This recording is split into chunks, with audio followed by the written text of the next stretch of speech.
The scariest thing about growing up is when you're 16, a 9-to-5 job sounds like a nightmare.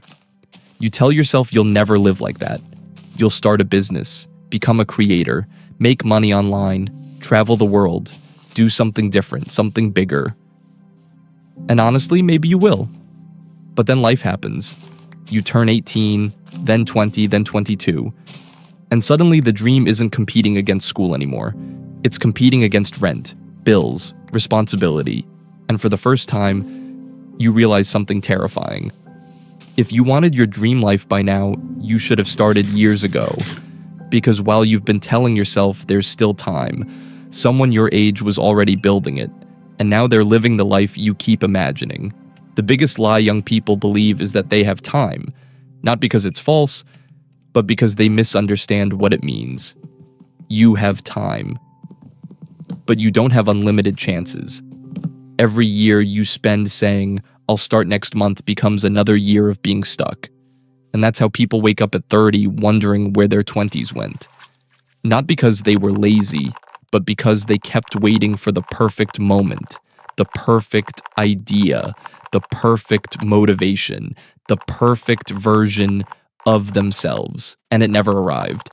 Growing up is realizing that nobody cares about your potential.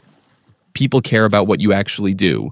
You can have the greatest business idea, the best physique plan, the smartest investment strategy, but if all of it stays inside your head, it means absolutely nothing. The world rewards execution, not imagination.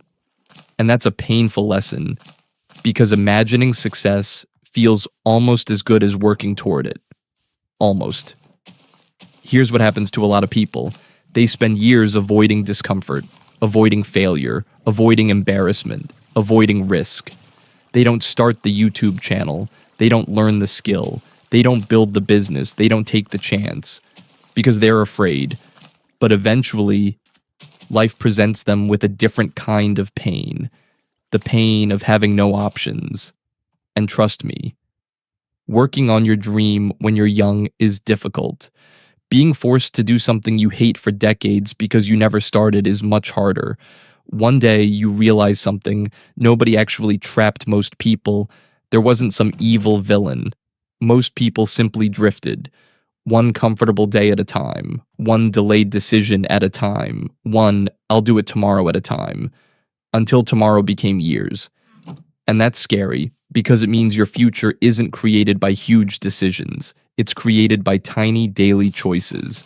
The worst part? The people who succeed usually weren't ready either. They were scared, confused, inexperienced. They just started before they felt prepared. Meanwhile, everyone else was waiting to feel confident. But confidence is a reward, not a requirement. You earn confidence by surviving things you thought you couldn't, not by sitting around thinking about them. Maybe that's what growing up actually is.